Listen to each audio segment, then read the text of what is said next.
Oui, oui, très bien.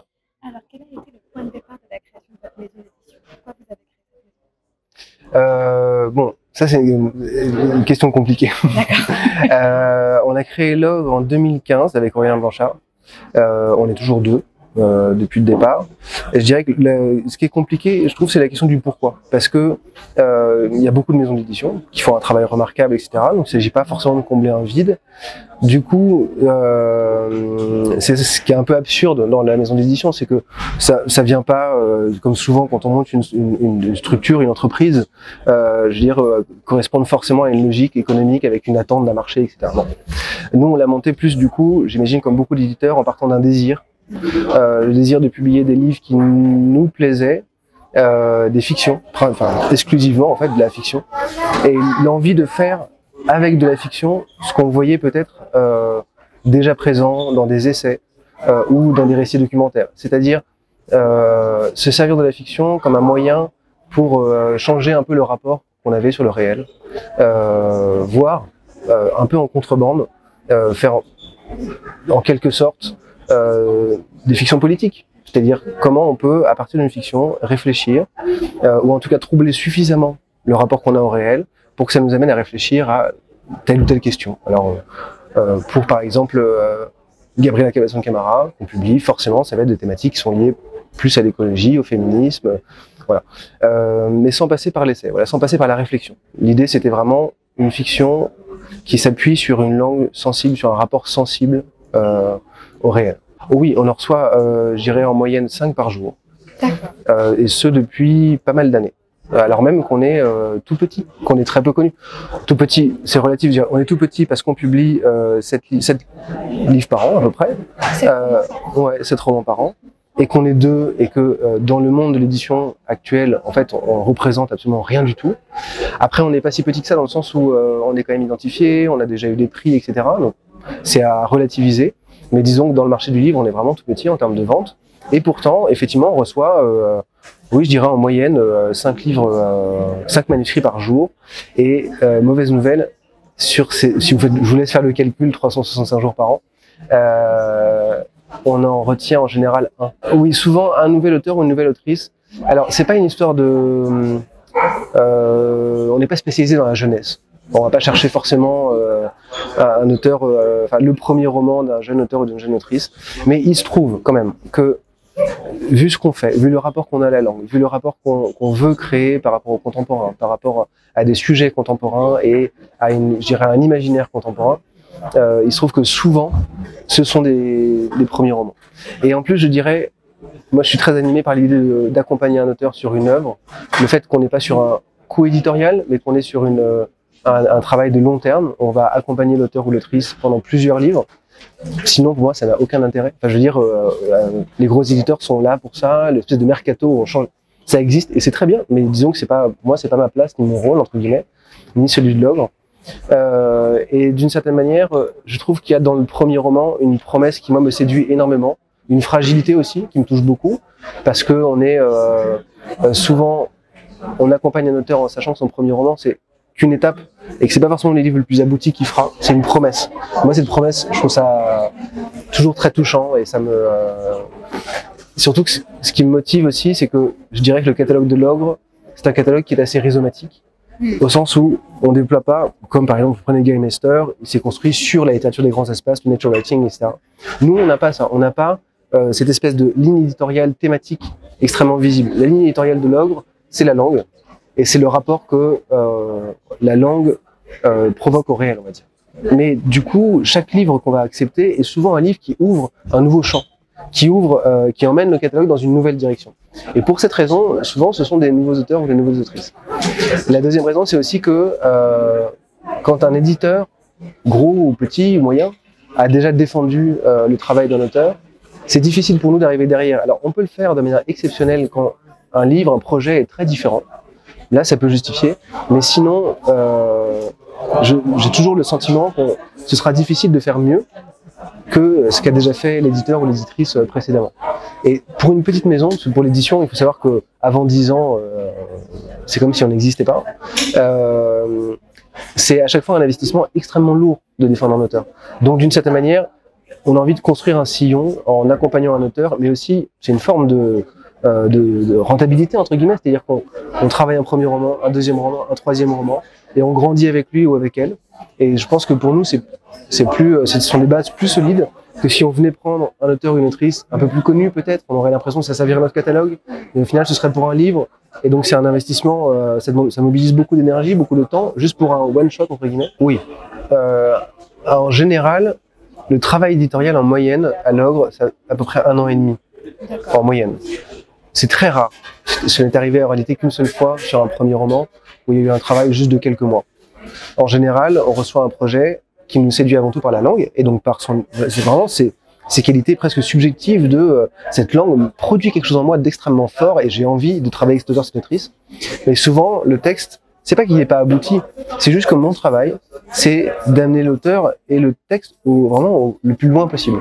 Et donc, comme c'est un premier roman, l'auteur n'a pas forcément, ou l'autrice n'a pas forcément l'expérience de ce que son texte peut produire, à quel point il peut aller loin. Et donc du coup, par nature, c'est un travail qui prend énormément de temps. Parce qu'il faut à la fois travailler sur ce que l'auteur a fait, l'autrice a fait, mais aussi quelquefois déconstruire certaines choses pour en reconstruire d'autres. Moi, j'ai l'habitude de comparer ça à un travail quand on fait un vêtement. Souvent, avant, on fait un bâti, avec des tissus de moins bonne qualité, avec des coutures qui se voient, etc. Et ensuite, à partir du bâti, on fait vraiment la robe finale, où là, les coutures ne se voient pas, on est sur un travail de mouvement, un travail de matière.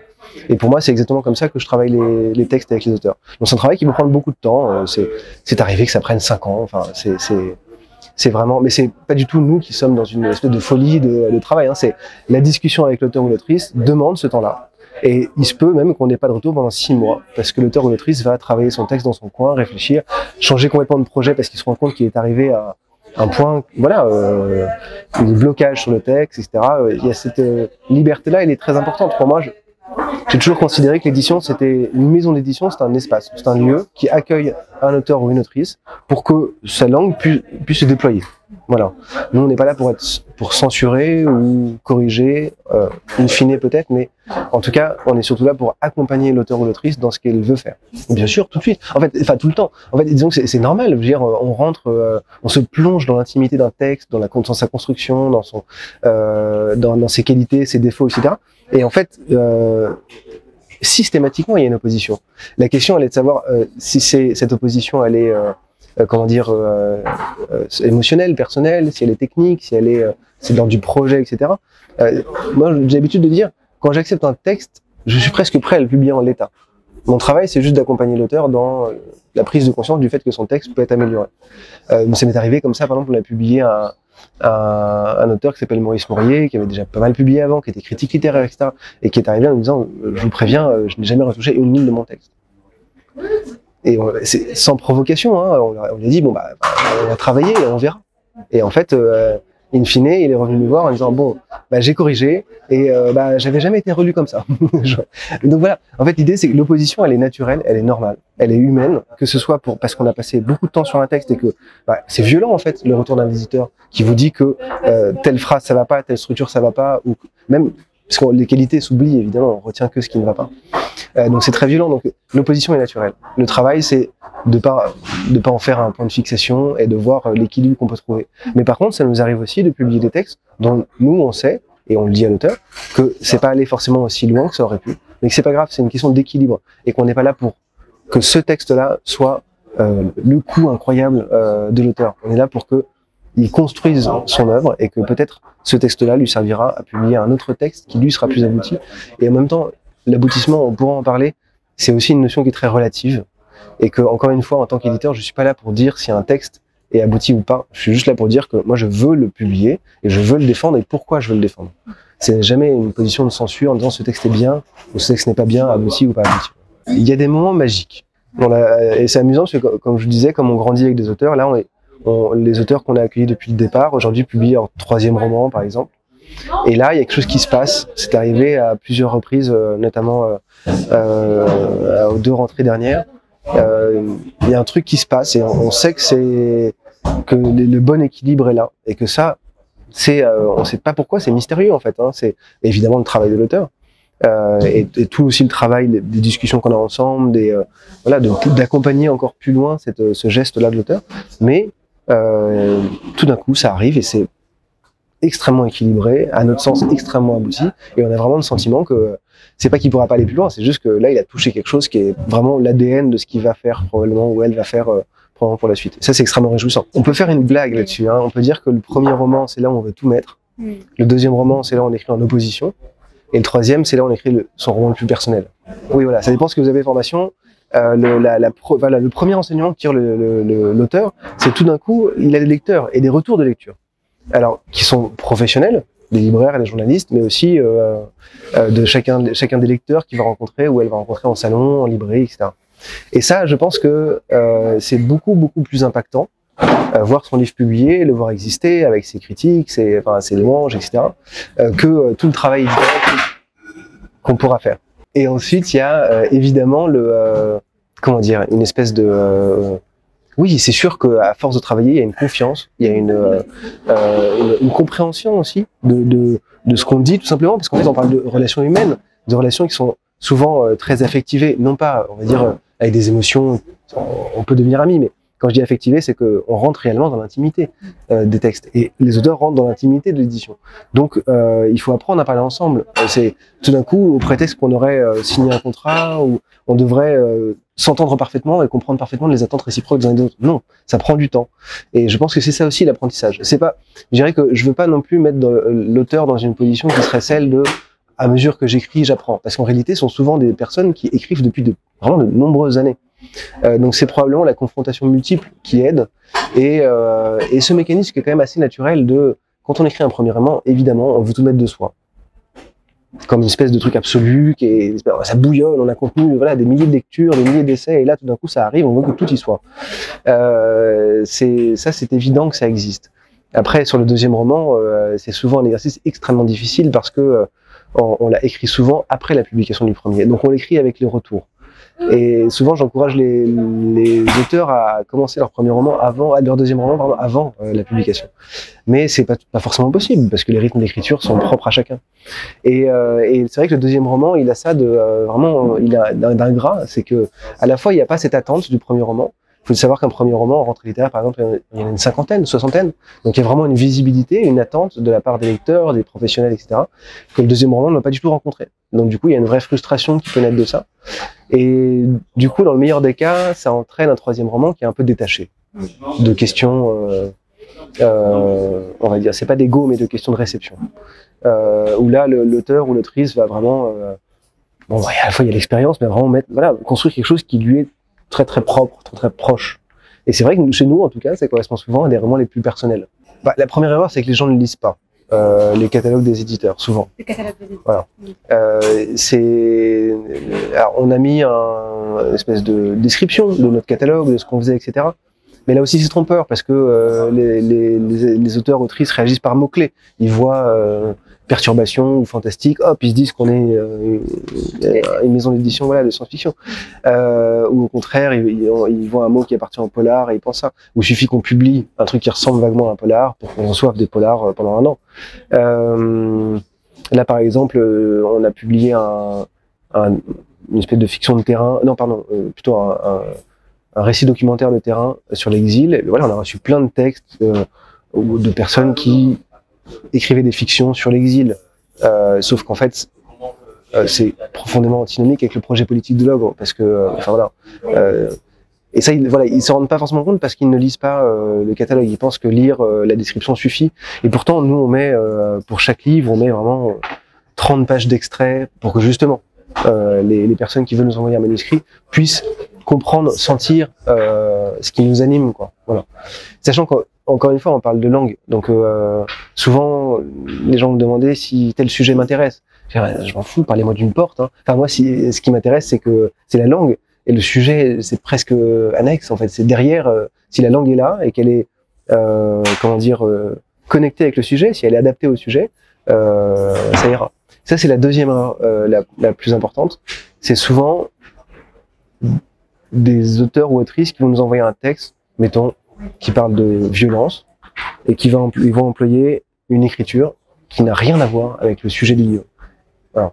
et qui, ou alors qui pensent faire du contemporain, parce qu'ils mettent pas de ponctuation ou parce que voilà. Et en fait, ça n'a rien à voir avec le rythme qu'il y a dans le livre. Et donc du coup, ça ne fonctionne absolument pas. Voilà, c'est la deuxième erreur est souvent là, c'est penser que parce qu'on travaille thématiquement ou stylistiquement telle matière, ça va suffire à ce que le livre fonctionne.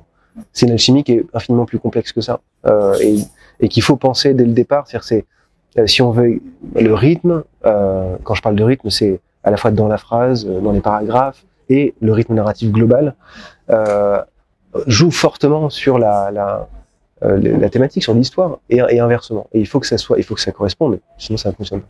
Ça, c'est une erreur qu'on rencontre pas mal. Après, honnêtement, moi je suis pas un éditeur par exemple qui est très attaché aux fautes d'orthographe. Je suis moi-même complètement dyslexique. J'ai pas, voilà, je considère qu'un manuscrit c'est un manuscrit. C'est pas, on n'est pas en train de faire un CV ou je sais pas quoi. Enfin voilà. Et pareil pour les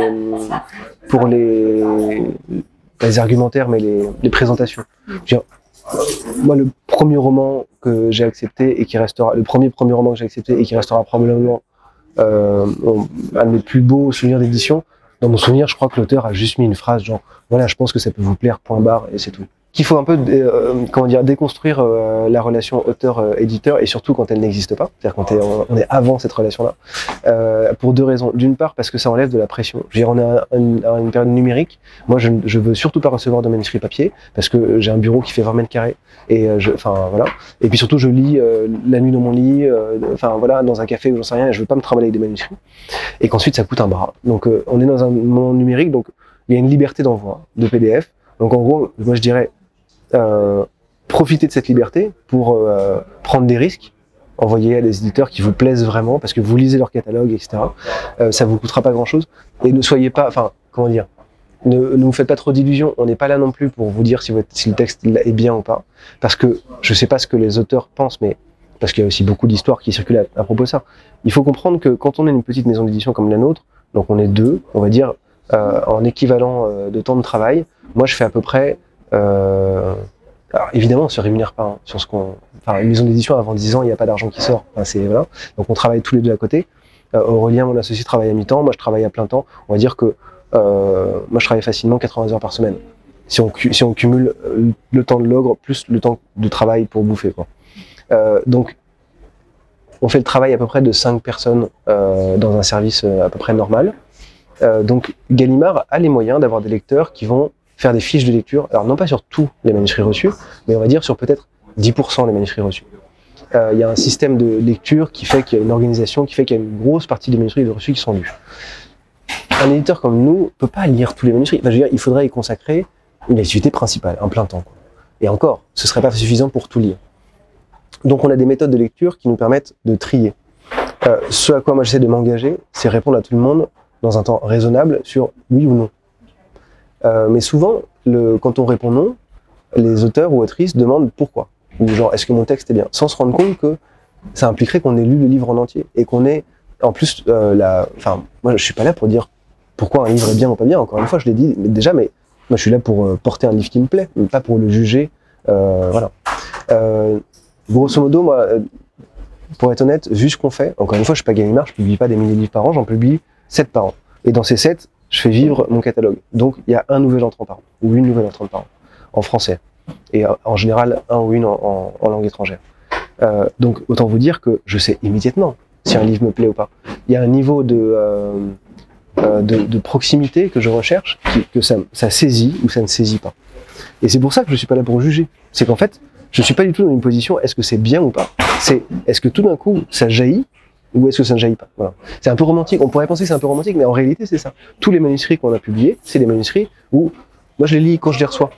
C'est simple, c'est plus simple comme ça. Il y a un manuscrit qui arrive, je lis tout de suite les premières pages. Et quand ça me saisit, j'arrête tout et je le lis en entier. Et en général, c'est accepté en général dans la semaine de lire. Et non pas de se sentir en proximité, parce que c'est, encore une fois, moi c'est bête, mais quand j'ai fait un truc, j'ai pas envie de le refaire. Donc j'ai pas envie de monter une école de l'ogre avec que des ogres qui se ressemblent, quoi.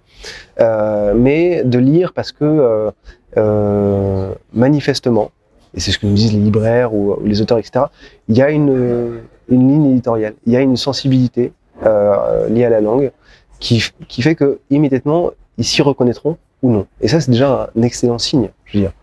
Si eux se reconnaissent dans ce qu'on fait, il y a de grandes chances pour que nous, on le sente et qu'on ait très envie de lire leur texte.